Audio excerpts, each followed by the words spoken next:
Assalamualaikum warahmatullahi wabarakatuh. Selamat pagi anak-anak. Sehat semuanya ya?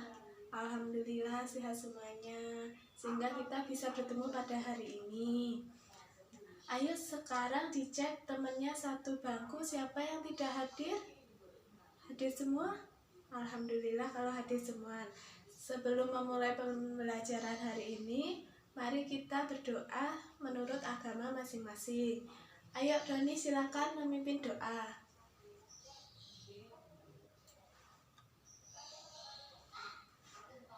Nah, setelah berdoa, Ibu mau bertanya, siapa yang tadi pagi sholat subuh yang beragama Islam?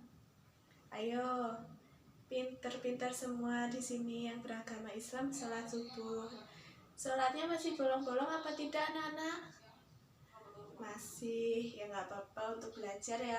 Lain kali harus tetap 5 waktu. Nah, yang non-Islam rajin nggak ibadahnya? Alhamdulillah rajin-rajin, ya pinter semua. Nah, di sini siapa yang hari Minggu suka melakukan olahraga? Ayo, olahraga apa aja? Ya, Rima? Olahraga apa? Olahraga jogging. Biasanya kalau jogging sama siapa? Sama kakak, ya nggak apa-apa. Ayo yang lain? Apa? Sepak bola, terus lompat tali. Ya pintar semua. Di sini Ibu akan menayangkan gambar. Nah, di sini ini gambar organ manusia. Ada hati, ada ginjal, ada paru-paru, ada kulit, terus ada usus. Ada apa lagi di sini? Ada lambung. Nah, gambar di sini yang menunjukkan organ pengeluaran manusia yaitu paru-paru, ginjal, hati, kulit, dan usus. Nah, coba Tony silakan sebutkan kembali yang Ibu sebutkan tadi. Gambar apa ini? Ya benar, gambar organ manusia. Yang coba sebutkan organ apa saja yang termasuk organ pengeluaran manusia? Ya benar, ada hati, ada ginjal, ada kulit, ada usus, ada paru-paru. Akan menjelaskan sedikit tentang fungsi organ pengeluaran manusia yang sudah kita sebutkan tadi. Yang pertama yaitu ginjal. Ginjal berfungsi untuk menyaring zat sisa makanan, obat-obatan, dan racun yang terdapat di dalam darah kita. Selain itu, ginjal juga berperan untuk mengendalikan keseimbangan cairan dan kadar elektrolit dalam tubuh manusia. Dan zat yang terkumpul akan dialihkan menjadi urin. Ya, anak-anak. Nah, yang kedua yaitu hati. Nah, selanjutnya yaitu hati. Hati berfungsi untuk mengelola anomia menjadi urea. Setelah itu, urea diolah dan akan menjadi apa? Siapa yang tahu? Ya, Rima, benar sekali. Urea akan diolah menjadi urin. Selanjutnya yaitu paru-paru. Paru-paru berfungsi untuk memindahkan oksigen yang diperoleh dari udara ke dalam darah yang telah mengandung oksigen tersebut akan disalurkan ke seluruh jaringan dan organ tubuh agar dapat berfungsi dengan baik dan mengeluarkan karbodioksida. Nah, selanjutnya yaitu kulit. Kulit mempunyai 2 kelenjar yang menghasilkan keringat, yaitu pertama kelenjar apa? Siapa yang tahu? Belum ada yang tahu ya? Ya udah Ibu kasih tahu. Yang pertama yaitu kelenjar ekrin dan yang kedua yaitu kelenjar apokrin. Nah, kelenjar ekrin ini dia menghasilkan keringat yang tidak bau dan encer. Sedangkan kelenjar apokrin yaitu menghasilkan keringat yang bau dan pekat, yaitu karena mengandung lemak, jadi pekat ya anak-anak. Nah, untuk menghasilkan keringat biasanya dihasilkan ketika kita ngapain anak-anak? Ya benar, ketika kita berolahraga, lalu mengerjakan pekerjaan rumah juga bisa, lalu bekerja. Jadi untuk menghasilkan keringat kita harus berolahraga ya, agar tetap sehat. Nah, ngerti anak-anak? Nah, kalau sudah mengerti, apakah tidak ada yang ditanyakan lagi? Kalau tidak ada, sekarang silakan kalian melihat video yang akan Ibu tampilkan. Sistem ekskresi pada manusia. Manusia itu bagaikan sebuah mesin metabolisme. Tubuh manusia membutuhkan zat makanan dan oksigen agar kegiatan metabolisme dapat berlangsung untuk menghasilkan energi yang dibutuhkan tubuh. Namun, seperti halnya sebuah mesin, dari hasil kegiatan metabolisme, manusia juga menghasilkan zat sisa yang bersifat racun dan harus segera dikeluarkan dari tubuh. Pada bahasan video ini, kita akan membahas mengenai sistem ekskresi. Sistem ekskresi. Ekskresi adalah proses pengeluaran zat sisa hasil dari kegiatan metabolisme yang tidak dibutuhkan lagi oleh tubuh. Pada manusia, terdapat 4 organ yang bertanggung jawab dalam sistem ekskresi, yaitu ginjal, kulit, paru-paru, dan hati. Ginjal menghasilkan zat sisa berupa urin. Kulit menghasilkan zat sisa berupa keringat. Paru-paru menghasilkan zat sisa hasil pernafasan berupa karbon dioksida dan uap air. Hati menghasilkan empedu hasil perombakan dari sel darah merah. Mekanisme pembentukan urin pada ginjal. Sekarang, mari kita melihat dalam mengenai ginjal. Pada ginjal, terdapat unit struktural yang bertanggung jawab dalam pembentukan urin yang disebut sebagai nefron. Nefron terbagi atas beberapa bagian. Badan Malpighi, tubulus contortus proximal, lengkung Henle, tubulus contortus distal, serta tubulus collectivus. Sekarang, mari kita lihat lebih dekat pada badan Malpighi. Pada badan Malpighi, terdapat gulungan-gulungan kapiler darah yang disebut glomerulus dan bagian yang menyelubungi glomerulus yang disebut kapsul Bowman atau simpai Bowman. Darah akan mengalir di dalam kapiler glomerulus disuplai dari arteriola afferent.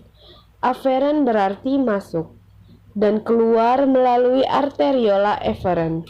Efferent berarti keluar. Selama darah mengalir, karena pengaruh tekanan menyebabkan molekul-molekul kecil di dalam darah terdorong keluar dari glomerulus melalui ruang antar sel-sel endotel kapiler glomerulus. Sedangkan molekul-molekul besar seperti protein dan lemak tidak dapat melewati ruang antar sel-sel endotel kapiler glomerulus dan akan tetap berada pada kapiler glomerulus. Sehingga hanya molekul-molekul kecil yang tersaring saja yang akan ditampung di dalam kapsula Bowman. Proses penyaringan yang telah berlangsung demikian disebut filtrasi. Hasil filtrasi ini disebut urin primer, mengandung molekul-molekul air, urea, amonia, glukosa, asam amino, natrium, dan garam-garam mineral. Tahap pembentukan urin selanjutnya terjadi pada suatu tubulus yang disebut tubulus contortus proximal. Urin primer dari kapsula Bowman akan mengalir di sepanjang tubulus contortus proximal. Akan mengalami proses penyerapan kembali zat-zat yang masih berguna bagi tubuh seperti air, glukosa, asam amino, dan garam-garam mineral menuju kapiler peritubulus, yaitu pembuluh kapiler darah yang mengelilingi tubulus nefron. Sebagian air akan diserap kembali ke dalam darah akibat pengaruh perbedaan tekanan osmotik antara urin primer dan darah. Glukosa dan asam amino akan diserap kembali melalui transport aktif melewati epitel tubulus menuju kapiler peritubulus, sedangkan molekul-molekul yang tidak berguna seperti urea dan amonia akan tetap berada pada tubulus contortus proximal.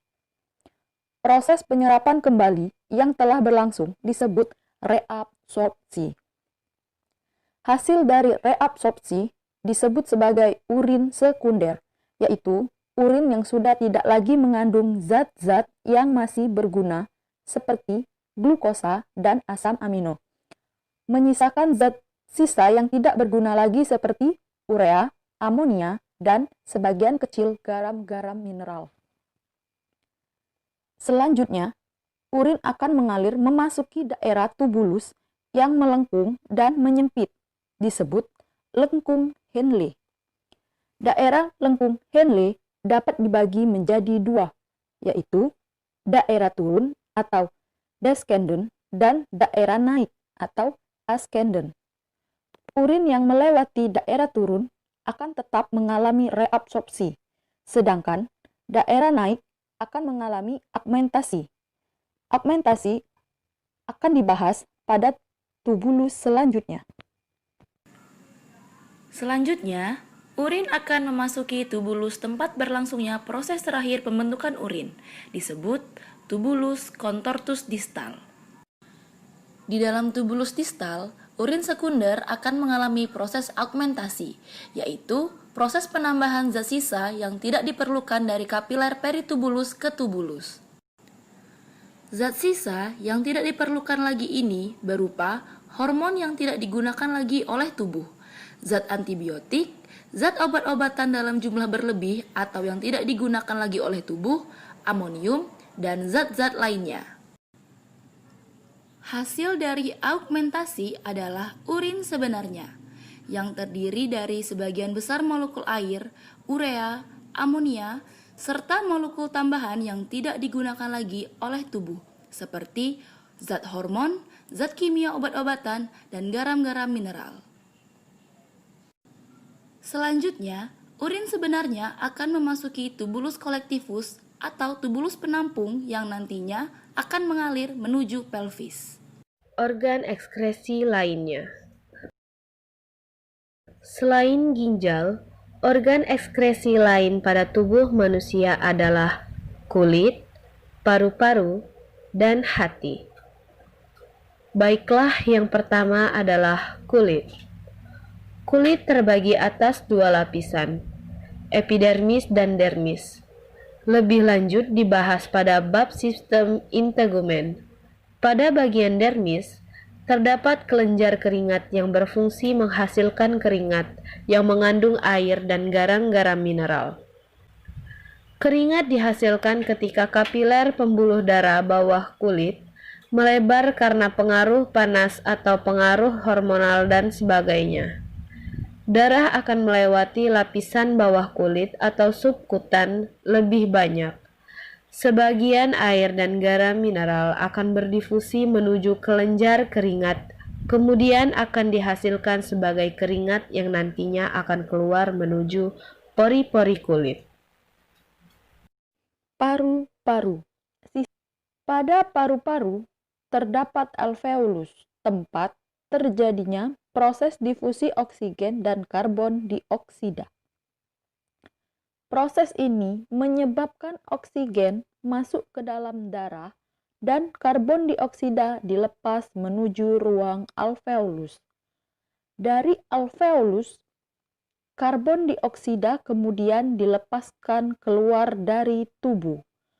Proses lebih lanjut dibahas pada bab sistem pernapasan. Hati. Sel-sel darah merah yang sudah tua akan dirombak menuju hati menjadi zat empedu. Seperti yang pernah dibahas pada sistem pencernaan, zat empedu membantu dalam sistem pencernaan untuk mengemulsikan atau mengumpalkan lemak agar mudah dicerna. Nah, bagaimana anak-anak dari penjelasan video tersebut? Apakah sudah jelas? Apa ada yang pertanyaan? Sudah jelas ya. Kalau sudah jelas, kita akan lanjut ke pembelajaran berikutnya. Nah, masih terkait dengan organ pengeluaran manusia ya. Nah, dari kalian ini siapa yang suka berolahraga? Ya, hampir semua ya suka.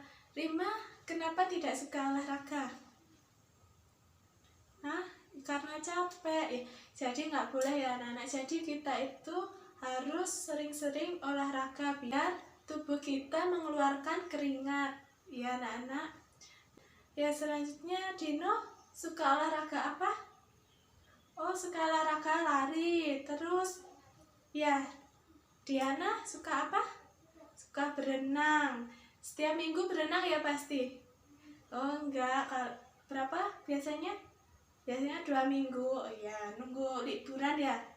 Menunggu ayah libur ya. Nah selanjutnya, sekarang kalian coba tulis olahraga apa yang kalian sukai. Tulis di buku, tulis ya anak-anak. Apakah sudah? Ya kalau sudah, ibu mau tanya ke siapa ya? Ke Tino. Iya, Tino suka olahraga apa itu? Suka olahraga lari. Nah, Tino setiap hari Minggu lari. Oh iya, lari. Kalau setiap hari Minggu biasanya lari dengan siapa? Dengan banyak orang. Iya, dengan teman-teman lingkungan ya, lingkungan rumah ya. Jadi Dino suka berlari. Nah, setiap minggu Dino lari dengan teman-teman di lingkungan rumahnya. Nah, jadi Dino juga melakukan apa? Melakukan interaksi sosial. Nah, kita juga perlu melakukan interaksi sosial kepada lingkungan masyarakat yang ada di sekitar rumah kita, agar kita tetap menjaga apa? Siapa yang tahu? Ya, ya Rima? Ya benar sekali, agar kita tetap menjaga interaksi yang baik dengan masyarakat. Jika kita melakukan interaksi yang baik, maka kita akan mudah bergaul ya. Selanjutnya, apakah ada pertanyaan anak-anak? Jika tidak, ibu mau Tino, saya sebutkan apa fungsi hati? Ya benar, hati untuk apa? Ayo, untuk mengelola amonia menjadi urea dan akan diolah kembali menjadi urin. Nah, ibu mau Siska, apa fungsi kulit? Ya benar, kulit berfungsi untuk mengeluarkan keringat ya anak-anak. Nah, terus apa lagi fungsi dari ginjal? Sekarang Rizka, apa fungsi ginjal? Ya benar sekali, fungsi ginjal yaitu untuk menyaring zat sisa dari makanan dan obat-obatan serta racun yang ada di mana? Ya benar sekali, yang ada di dalam darah kita. Nah sekarang apakah ada yang ditanyakan lagi anak-anak? Nah bila sudah tidak ada yang ditanyakan lagi, sekarang silakan kalian buka buku kalian masing-masing. Ya, buka yang ada tulisannya lembar kerja siswa atau lembar kerja peserta didik. Sudah ketemu anak-anak? Ya kalau sudah, itu nanti dikerjakan ya anak-anak, minggu depan dikumpulkan ke ibu. Nah sebelum mengakhiri pembelajaran pada hari ini, siapa yang mau memimpin doa? Ya Siska, silakan dipimpin doa terlebih dahulu. Terima kasih anak-anak untuk pembelajaran pada hari ini. Jangan lupa minggu depan mengumpulkan lembar kerja peserta didik. Terima kasih. Wassalamualaikum warahmatullahi wabarakatuh.